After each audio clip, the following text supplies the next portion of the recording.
बिस्मिल्लाहिर्रहमानिर्रहीम।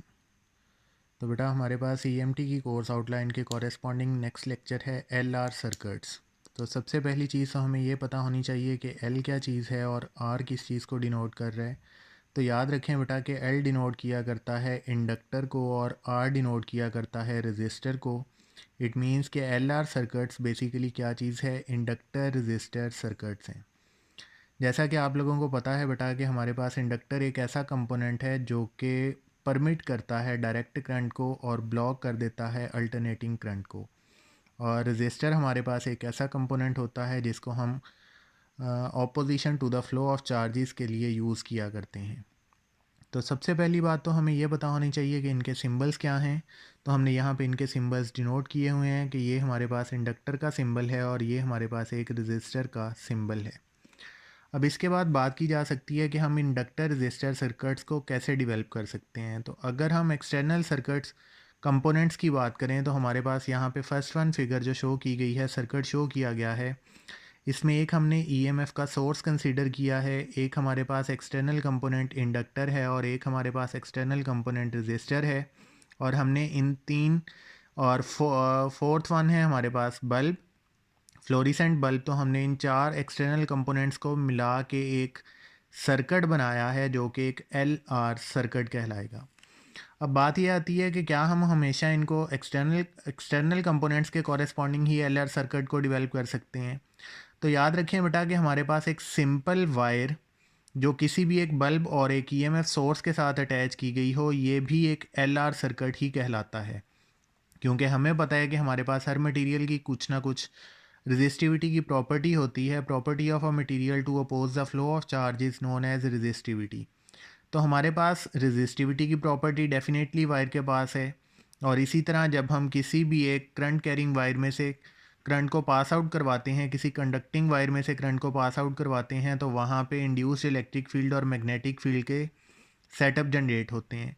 तो it means कि एक सिंपल वायर का सर्किट भी हमारे पास एल आर सर्किट कहला सकता है। तो इट मीन्स कि हमारे पास सिंपल वायर का सर्किट भी एल आर सर्किट हो सकता है और एक्सटर्नल कंपोनेंट्स को मिला के बनाया जाने वाला सर्किट भी एल आर सर्किट कहलाता है। तो अब हम ये चीज़ देखते हैं कि किसी भी एल आर सर्किट के कॉरेस्पॉन्डिंग हमारे पास कैसे हम उसमें से करंट के फ़्लो को नोट डाउन कर सकते हैं। तो यहाँ पे हमने बेटा एक सर्किट डेवलप किया है जिसके अंदर मैंने सिंपली क्या किया है, एक ईएमएफ का सोर्स कंसीडर किया है, दो स्विचेस अटैच किए हैं, एक रजिस्टर है और एक इंडक्टर है, और हमारे पास कुछ इस डायरेक्शन में करंट फ्लो कर रहे हैं।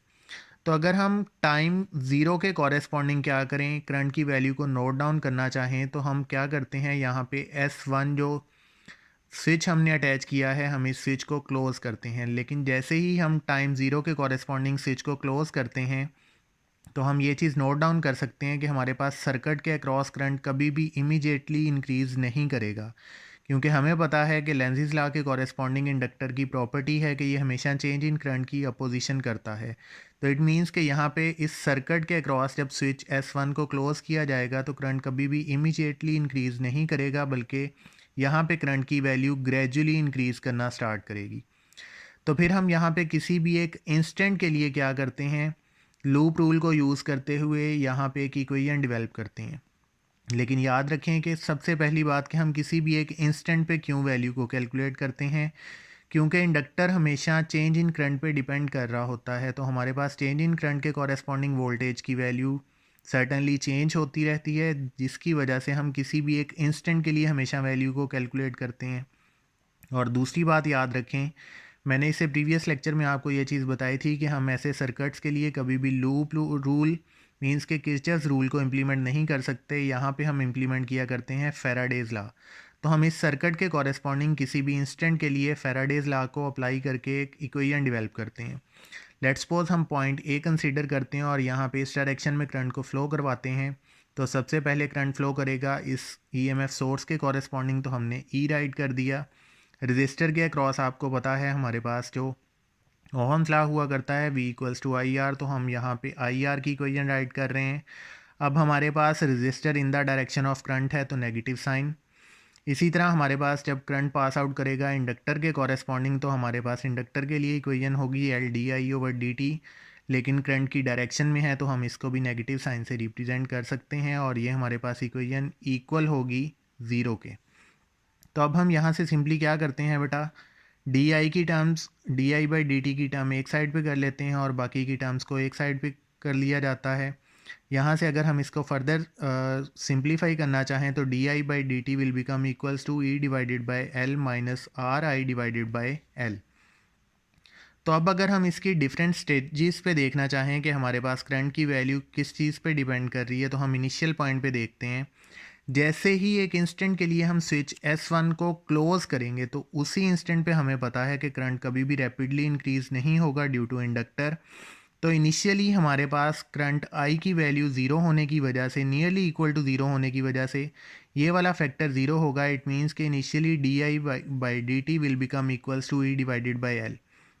इट मीन्स कि इनिशियली टाइम ज़ीरो के कॉरेस्पॉन्डिंग हमारे पास जो चेंज इन करंट है that is merely depend upon the value of inductor. अगर इंडक्टर की वैल्यू कम होगी तो चेंज इन करंट रैपिड होगा, अगर इंडक्टर की वैल्यू लार्ज होगी तो चेंज इन करंट कम होगा। इसी तरह अगर हम किसी भी सर्टन टाइम t के corresponding D I by D T की वैल्यू को कैलकुलेट करना चाहें तो हमारे पास सर्टन टाइम के कॉरेस्पॉन्डिंग डेफिनेटली कुछ ना कुछ करंट इस सर्किट के अक्रॉस डिवेल्प हो चुका होगा, और इस सर्किट के अक्रॉस जब करंट डिवेल्प होगा तो डेफिनेटली फिर हमारे पास करंट के साथ साथ डिपेंडेंस रेजिस्टेंस के अक्रॉस भी आएगी। इसी तरह अगर हम बात करें कि हमारे पास फाइनल पॉइंट पे जब इस सर्किट के अक्रॉस करंट डिवेल्प हो चुका है और करंट की वैल्यूज़ रैपिडली चेंज अब नहीं हो रही, तो हम उसको फाइनल टर्म का नेम देते हैं। और जैसे ही हम फाइनल टर्म की बात करते हैं तो D I by D T will become equals to zero, क्योंकि चेंज इन करंट तो अब हो नहीं रहा, तो D I by D T का फैक्टर ज़ीरो होगा। तो हमारे पास I will simply becomes equals to E divided by R. और इन दोनों रिलेशंस में अगर देखा जाए तो इनिशियली करंट की वैल्यू हमारे पास चेंज हुई लेकिन सर्टनली उसकी वैल्यू कम थी, और डिपेंडेंस थी हमारे पास इंडक्टेंस। इसी तरह अगर हम नेक्स्ट वन पे देखें तो ई बाई एल के फैक्टर में से आर आई बाई एल का फैक्टर माइनस हो रहा है। इट मीन्स कि अब करंट की वैल्यू चेंज तो हो रही है लेकिन पहले की निस्बत कम हो रही है। इट मीन्स कि इनिशियली करंट की जो वैल्यू चेंज हो रही थी वो रैपिड थी, फिर उससे कम हुई, और फाइनली हम ये चीज़ नोट डाउन कर सकते हैं कि जो करंट की वैल्यू है वो सिंपली डिपेंड कर रही है किस पे, रजिस्टर पे। इट मीन्स कि रेजिस्टेंस की वैल्यू कम होगी तो करंट की वैल्यू लार्ज होगी, अगर रेजिस्टेंस की वैल्यू लार्ज होगी तो करंट की वैल्यू कम होगी। फाइनल रिलेशन तो हमें इवन दैट ये बता रहा है कि हमारे पास इस सर्किट के क्रॉस जो करंट की वैल्यू है वो इंडक्टेंस पे डिपेंड ही नहीं कर रही, क्योंकि इसी इक्वेशन में आप लोग और कर सकते हो कि कहीं पे भी इंडक्टेंस नहीं है। तो ये हमारे पास एल आर सर्किट के कॉरेस्पॉन्डिंग चेंज इन करंट की कुछ वैल्यूज़ हैं। हम नेक्स्ट वन लेक्चर में इसी लेक्चर की इक्वेशंस को यूज़ करते हुए बेटा growth and decay of current और टाइम कांस्टेंट की बात करेंगे। Thank you.